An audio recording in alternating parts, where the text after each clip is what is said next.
Ahora, para analizar los puntos claves incluidos en la reforma pensional y que preocupan a los colombianos, nos acompaña a esta hora la ponente en Cámara de Representantes, Marta Alfonso. Bienvenida, representante a Noticias Caracol. Muchas gracias, un saludo muy especial para toda la audiencia. Bueno, comencemos entonces con este ABC de la reforma y hablemos inicialmente, veamos acá, comencemos con la entrada en vigencia de la reforma. Tenemos como fecha entonces 1 de julio del 2025. A partir de esa fecha entonces tenemos que todos los colombianos serán desde ese momento afiliados a Colpensiones, representante. ¿Qué tal si les explicamos a los colombianos a quiénes cobijaría esta nueva reforma pensional? Bueno, a todas las personas que tengan menos de 750 semanas si son mujeres, o menos de 900 semanas si son hombres, o a todas las personas que empiezan a cotizar por primera vez en su vida laboral al sistema pensional. Bueno, justamente vamos a ver eso en el siguiente gráfico. Tenemos entonces, y esta reforma está dividida por diferentes pilares. Vamos a comenzar con este pilar, que es el pilar contributivo, y eso nos lleva a hablar entonces de ese umbral que finalmente se estableció. Tenemos entonces 2,3 salarios mínimos y por supuesto la cotización en Colpensiones. Expliquemos un poco esto también, representante.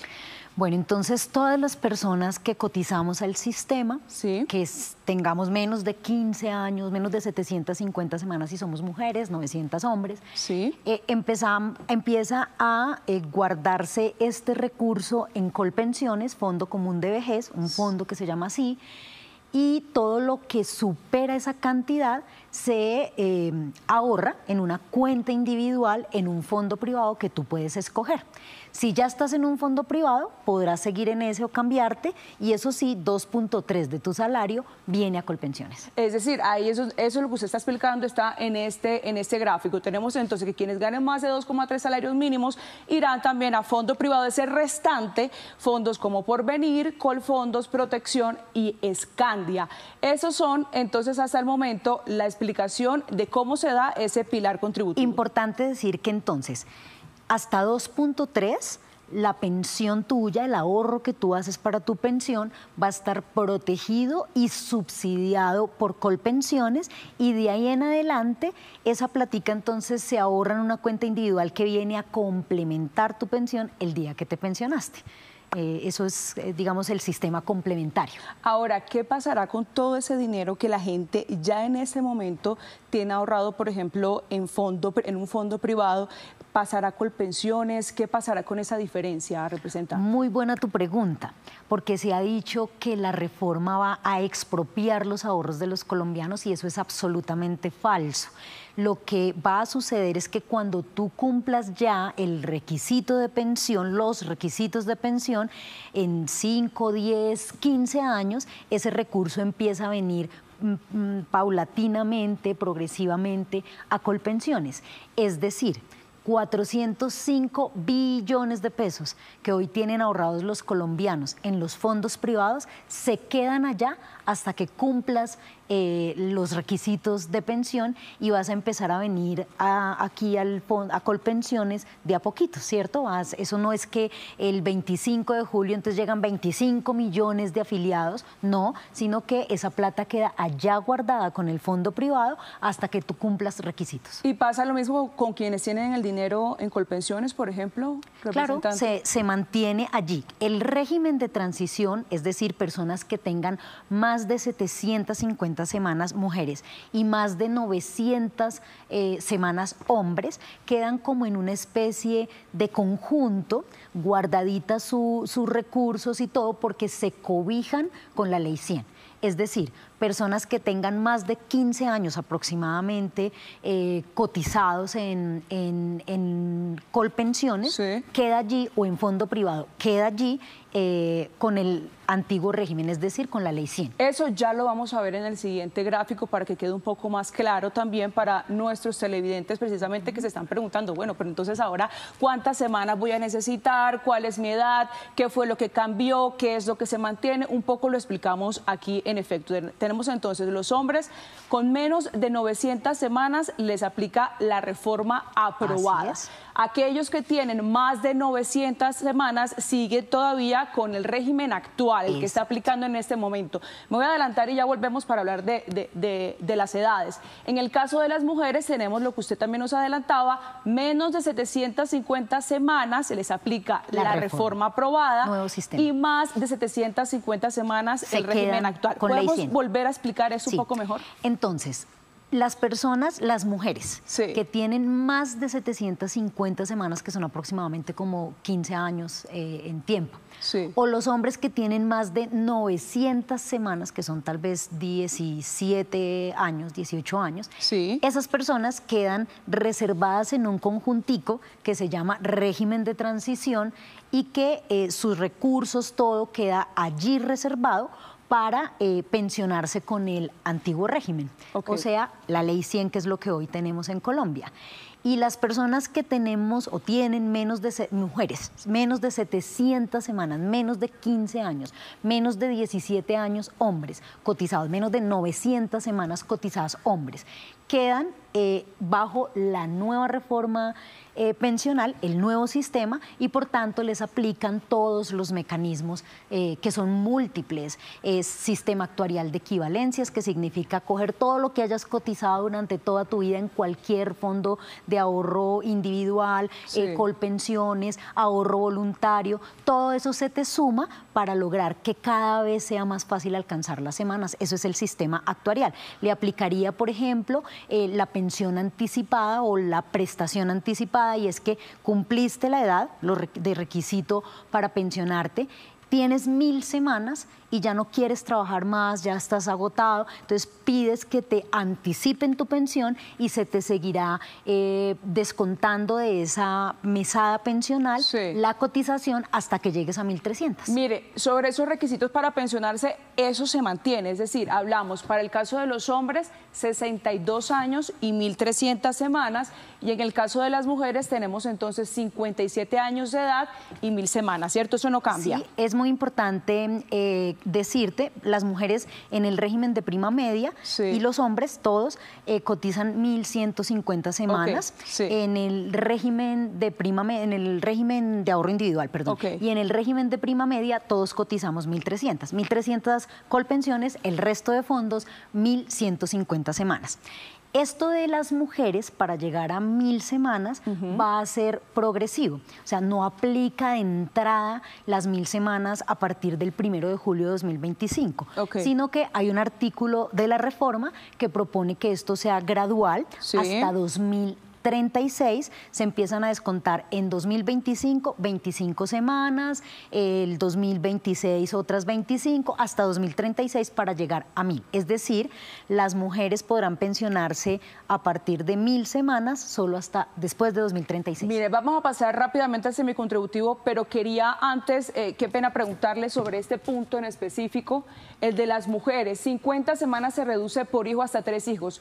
¿En qué casos aplica para que logren ese beneficio las mujeres? Cumplieron más de 1000 semanas, tienen más de 1000 semanas y empieza a descontarse. Por ejemplo, una mujer en el régimen de prima media que tiene 1.150 semanas, todavía no tiene las 1.300, se le empiezan a descontar 50 semanas por cada hijo hasta llegar a 1000. Lo cierto es que no puede ser menor a 1000, que es el requisito mínimo para poderse pensionar, y ahí tenemos una situación que tendrá que armonizar el gobierno nacional y reglamentar, porque un artículo dice que son 850, pero el 32, que es este del que estamos hablando, dice que 1000. Así que eso tendrá que armonizarse. En todo caso, es imposible, insostenible en el sistema pensional que una persona se pensione con menos de 1000 semanas. Rápidamente expliquemos entonces el pilar semicontributivo. Tenemos entre 300 y menos de 1000 semanas, mujeres 60 años, hombres 65 años. ¿Cómo aplica este pilar? Entonces, estuviste cotizando toda tu vida, ya tienes la edad, 57 años, o tienes 60 años o 65 años en el caso de los hombres, y no lograste definitivamente llegar a las 1.300 semanas. Entonces, ahí lo que sucede es que el gobierno aplica también, el sistema pensional aplica un cálculo para lograr que esas semanas que tú cotizaste entre 300 y 1.000 se te conviertan en una renta vitalicia. Es decir, no tienes una pensión, que sería como mínimo el mínimo, sino que te ajustan, de acuerdo a tu expectativa de vida, a las semanas que hayas cotizado, una renta vitalicia hasta tus últimos días. Pero tampoco puedo pedir la devolución de los dineros si tienes, la edad. Si tienes menos de 300 semanas, es decir, de 299 hacia abajo, sí puedes solicitar la devolución. Una cosa que tendrá que revisar si puede reglamentar, por ejemplo, el gobierno, es si agrega un 3% que nosotros habíamos ajustado en el texto de Cámara, ¿cierto? Ese 3% no sé si vía reglamentación pueda hacerse porque es un subsidio, digamos, que se le puede presentar. Estas mesadas que va a recibir la persona, esa renta vitalicia, para las mujeres tiene un 30% de subsidio del gobierno y para los hombres tiene un 20% de subsidio del gobierno. ¿Por qué para las mujeres más? Porque el sistema pensional con las mujeres es muy inequitativo. Como tenemos más expectativa de vida, pues entonces la mesada se prolonga más en el tiempo y por tanto es más bajita. Bueno, tenemos también las pensiones en el pilar solidario, pero lo vamos a saltar porque hay un punto muy importante y muy polémico además, que se están preguntando muchos colombianos y son estas pensiones grabadas. Hablamos entonces, y nos confirmará usted, esas pensiones de cerca de 3.9 millones de pesos, ¿serán grabadas? ¿Sí o no? ¿Qué es lo que se está malinterpretando en el documento? Absolutamente no. ¿Qué es lo que sucede? Que dice que serán grabadas todas aquellas pensiones de más de 1.000 VT. 1.000 VT significa 47 millones. Una VT es como 47.000 y pucho. Es decir, que si tú tienes una pensión de más de 47 millones de pesos, te aplicaría ese gravamen. Pero es que no dice... No dice mensual, que fue la equivocación en Senado, pero eso se reglamenta, porque la idea no es gravar las pensiones de 1.000 VT al año. Eso, digamos, ha sido un argumento que han intentado atacar la reforma, pero realmente no pretende gravar pensiones de 3.9 millones de pesos. De ninguna manera. Es para aquellas que son de más de 47 millones de pesos al mes. Entonces, lo que hará la reglamentación, seguramente en los próximos meses, es aplicar esa regla, es decir, solamente aquellas que ganen más de 47 mensuales, es decir, más de 1.000 VT mensuales. Pero, Presidente, aquí tratamos de resolver algunas de las dudas que hasta el momento se han venido gestando una vez aprobada esta reforma pensional. Muchas gracias por su tiempo con nosotros. A ustedes muchísimas gracias. Y en medio de la aprobación de la reforma pensional en su último debate en Cámara de Representantes, pues la polémica se generó porque esta no se discutió. Se aprobó una proposición de la coalición del gobierno para que quedara lo que se discutió en Senado. Juan David Ríos, cuéntenos lo que han dicho los representantes, ¿ya hay demandas al respecto? Hola Alejandra, también representante, un cordial saludo. Pues mire, ya hay algunas demandas y unas denuncias que se están haciendo por parte de opositores, de los congresistas de la oposición, debido a que lo que se discutió en Comisión Séptima y lo que se esperaba discutir en plenaria de Cámara de Representantes, pues no se dio. Esto es lo que dicen los congresistas. Esta decisión la vamos a denunciar ante la Corte Constitucional, ante el Consejo de Estado e incluso ante instancias internacionales de ser necesario, porque este atropello a la democracia no lo podemos tolerar. La Cámara de Representantes ha sacrificado la deliberación, ha sacrificado un derecho que tiene a debatir y ha terminado siendo notario del Senado de la República. Para mí el sistema bicameral sufre un gran golpe con lo sucedido el día de ayer. Lo que acaban de hacer es botar a la basura todo el trabajo que hizo la Comisión Séptima de Cámara, todo el trabajo que habíamos hecho en la plenaria de la Cámara. Es vergonzoso para con la democracia. Acompañaremos a todas las intenciones de demandar este proyecto de ley que, como les decía, es absolutamente lesivo para los colombianos. Consultamos también a expresidentes de la Corte Constitucional y analistas frente a esta posibilidad, y es que una vez llegue la demanda, pues ya la Corte entraría a estudiar la viabilidad que podría tener esta reforma pensional. Esto es lo que dicen los expertos.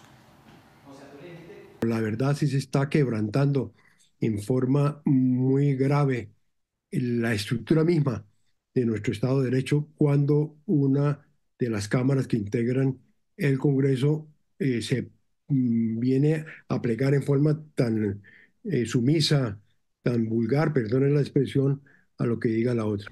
Así que sea muy posible que ante una eventual demanda de inconstitucionalidad esa reforma se caiga en la Corte Constitucional porque se habría omitido el debate en la plenaria de la Cámara. Sobre esta materia hay abundante jurisprudencia de la Corte, conforme a la cual los proyectos deben aprobarse en 4 debates. Que se trató de un típico pupitrazo. La Corte Constitucional ha dicho que las leyes deben tener deliberación y debate un mínimo razonable, que no ocurrió el día de ayer. Se omitió por completo el debate en la plenaria de la Cámara. Lo cierto es que ahora esta reforma pensional no entraría a conciliación, pasaría completo su texto que fue aprobado en el Senado de la República a sanción presidencial y ahí al 1 de julio del 2025 pues entraría el nuevo régimen de pensiones en Colombia.